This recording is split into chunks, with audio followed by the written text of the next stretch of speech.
আসসালামু আলাইকুম বন্ধুরা, সবাই কেমন আছেন? বর্তমানে আমি মোহাম্মদ কণ্ঠশিলী মানিক মিয়া আছি ঝিগরগাছা মুরগি পড়িতে। এই মুরগি পড়িতে মাগরিবের সময় আইছি। আলহামদুলিল্লাহ বেচা কিনা সব এখানে শেষ হয়ে গেছে। এখন আর অল্প একটু আছে, এগুলা সেল হইলে আল্লাহ রহমতে ইনশাল্লাহ মালিক যদি বাড়ি নেয় তাহলে বাড়ি চলে যাব। আর আগামীকাল শুক্রবার যদি আল্লাহ বাঁচায় আমার সাথে দেখা হবে লক্ষ্মীপুর হাই স্কুলের পিছনে হাডুডু খেলা হইতেছে, ওইখানে দেখা হবে।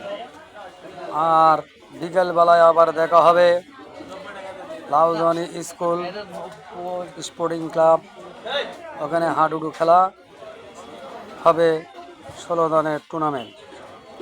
মোহাম্মদ কণ্ঠশিলী মানিক মিয়া। ইনশাল্লাহ সবাই ভালো থাকবেন, দোয়া করি। এখন রাত বাজে 9:30। এখন বর্তমানে আছি মুরগি পড়িতে। বাজার আস্তে আস্তে খালি হয়ে যাচ্ছে। আজকে বৃহস্পতিবার, ঝিগরগাছার বাজারে মোটামুটি ভালোই লোক হলো। এই যে ঝিগরগাছার বাজার এখন খালি হয়ে যাচ্ছে আস্তে আস্তে। সন্ধ্যাবেলায় আইছি, এখন চলে যাবে। এই যে আমার আর একটা আছে, এই যে খালি। আসসালামু আলাইকুম।